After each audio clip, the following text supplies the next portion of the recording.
Outremernews.fr, le site de l'actualité Outre-mer, 24 heures sur 24 et 7 jours sur 7. Retrouvez la chaîne Outremer News sur YouTube. Où trouver tous les produits 100% Outre-mer ? Chez Tropique Marché à Saint-Ouen. Les fruits et légumes et toutes les spécialités salées et sucrées servies avec bonne humeur par une équipe exclusivement ultramarine. Retrouvez l'ambiance et le goût du pays chez Tropique Marché à Saint-Ouen-sur-Seine et sur tropiquemarché.com. Réunion Actualité. Au sommaire de votre journal, un accident mortel sur la route du littoral hier aux alentours de 22h. Les pompiers tentaient de ranimer une personne au niveau de la Grande Chaloupe. Autre accident, toujours hier soir, un piéton percuté avant le premier tunnel du viaduc de Saint-Paul en direction du sud. La personne transportée consciente vers l'hôpital. Nous parlerons largement de délinquance dans ce journal. Vous êtes nombreux à réagir sur ce sujet, vous entendrez vos témoignages.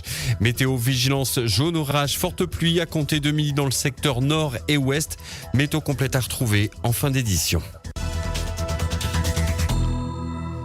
C'est hier soir, aux alentours de 22h, qu'un accident a eu lieu au niveau de la Grande Chaloupe en direction de la Possession. Un homme était au sol. Les secours arrivés sur les lieux ont prodigué un massage cardiaque à une des victimes sur la voie. 2 camions de pompiers étaient sur place. On écoute vos appels hier soir. En fin de compte, la Grande Chaloupe, il y a l'accident. Un carambolage avec plusieurs véhicules. Les pompiers, là, pour faire un massage cardiaque, quelqu'un partait. Vers la possession. Mais quand on dirait là, il y a un carambolage et il y a une personne, je pense qu'il a fait un attaque, un truc comme ça, un crise cardiaque. Là-bas, on a pour faire des massages cardiaques par terre. Direction la possession, c'est ça. Le chemin, quand on sort sur la route littorale, ça va sur l'ancienne route. Oui, il y a une personne à ça, le SMUE est sur place. Il faudrait ralentir parce que sinon ça va être sur accident. Mais le problème là, c'est que on a la gare sur les voies pour sécuriser la personne seule. Apparemment, c'est le taux là-bas dedans ça, parce que m'a vu gendarme, c'est pour garder le taux de très près. Là, c'est assez grave, parce que le SMUE est sur place, on a quand même 2 VSAV sur place. Voilà, on l'a appris. C'est un homme de 37 ans qui était encore dans son véhicule au moment de l'arrivée des secours. Il était en arrêt cardio-respiratoire. Ils ont tenté de le ranimer pendant plus d'1 heure, mais malheureusement sans succès. La personne est décédée. Et autre accident hier, en fait, toujours dans le secteur de l'Ouest, un petit peu avant le premier tunnel dans le viaduc de Saint-Paul en direction du sud. Une personne était signalée au sol dans la voie lente de la montée du viaduc avant le premier tunnel. Premier tunnel, avant la montée, on a 2-3 véhicules les arrêtés sur le côté, sur la voie lente, pour les camions et bus, avec personne au sol. Donc attention pour les véhicules qui prennent la direction de Saint-Gilles ou le sud, attention, ils risquent d'avoir un ralentissement. En passant, on n'a pas eu le temps d'arrêter, quoi, mais on a une personne vraiment au sol, quoi. Il est allongé à terre dans la voie de bus et camions. Comment? Ah oui, avant le premier tunnel, quoi. Alors, cette personne a été prise en charge par les secours. Elle a été transportée consciente vers l'hôpital. Si vous avez des informations, bien sûr, n'hésitez pas. 02 62 41 51 51. Vous êtes nombreux à vous exprimer concernant cet épisode de violence que connaît actuellement La Réunion, mais le message qui circule depuis un moment, c'est bien celui de ne pas appeler à la haine contre une certaine communauté, surtout quand, selon les Freedomiens, certains Réunionnais eux-mêmes seraient les auteurs d'agressions ou d'actes de violence.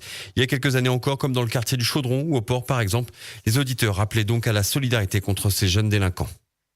La délinquance, c'est quoi qui crée les mieux? La créole aussi, mais faut de la merde. Qu'on garde un peu, maman, là, comment il répond en grand monde. La plus le respect. Voilà, la délinquance, là, c'est tout le territoire, faut prendre en compte, là. La poignée de maoré, la créole aussi, il faut garder un coup. Pour bon créole, là, fait une sorte la meilleure, là. Tu vois un petit peu comment il se passe. On stigmatise aussi ici. Il veut dire, il suffit d'un monde de couleur, ils mettent nous les bons étrangers, et voilà. Si nous nous comportons comme ça, bon maoré vient chez nous. Toi, tu trouves pas que nous avons le même comportement que quand nous sommes à l'étranger, que nous critiquons la France. Pour que nous comportons à nous comme ça, alors. Les gens qui viennent de Mayotte, ce ne sont pas tous des Maoris. Donc aujourd'hui, quand on arrive à La Réunion, on se fait accuser par des Réunionnais que ce sont des Maoris qui font la violence. Pour nous, il y a un petit souci. Il y a plusieurs communautés qui sortent de Mayotte qui viennent à La Réunion. Donc il faut savoir différencier les gens. Ce ne sont pas des Maoris qui font les violences là.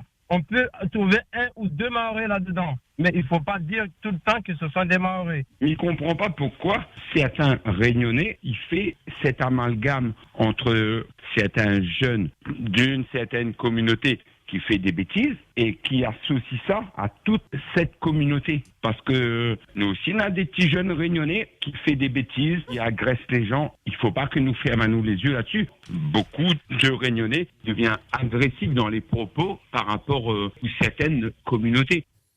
Mais un auditeur aurait une solution à apporter pour lutter contre la violence. D'après lui, il faudrait ne pas priver les parents des allocations familiales puisqu'ils ne sont pas les auteurs des faits, mais bien interdire l'accès au territoire réunionnais à ces jeunes délinquants pendant plusieurs années. C'est vrai qu'il y a beaucoup de jeunes Maoris qui font des bêtises sur la route en frappant les jeunes, les vieux, les femmes et tout.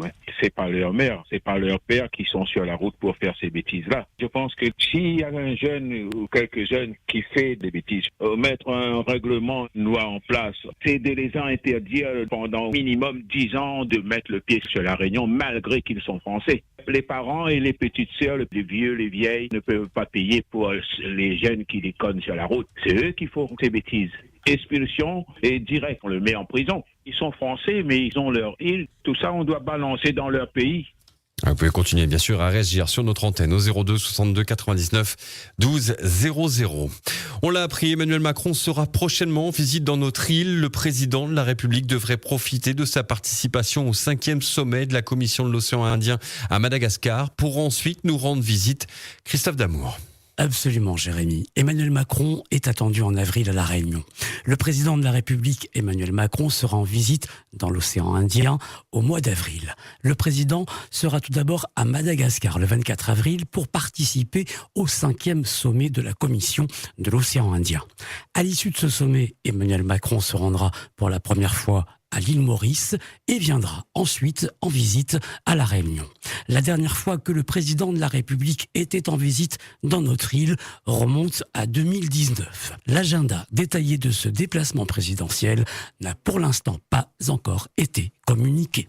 On vous donnera bien sûr plus d'informations dès les prochains jours. Direction la ville du Port, à présent, dans la résidence Les Étoiles, gérée par la SHLMR. Et oui, ça fait longtemps qu'on n'a pas parlé des bailleurs sociaux.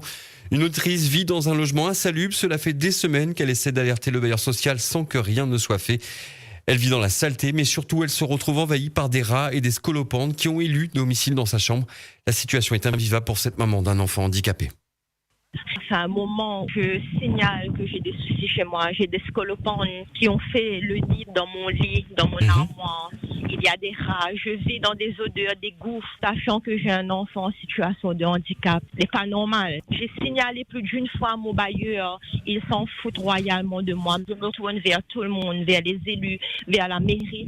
Personne ne bouge pour moi. Elle est inadmissible. Vraiment, c'est un appel de détresse. Je peux même plus rester chez moi. J'ai fait des lettres de signalement. Je me fais accompagner par le CCAS aussi. Mais personne ne bouge malgré le nombre de réclamations que j'envoie. Personne ne fait un cas avec moi. Et je suis fatiguée. Voilà, cette femme est obligée de dormir chez ses propres parents en attendant que la SHLMR ne prenne en main la situation.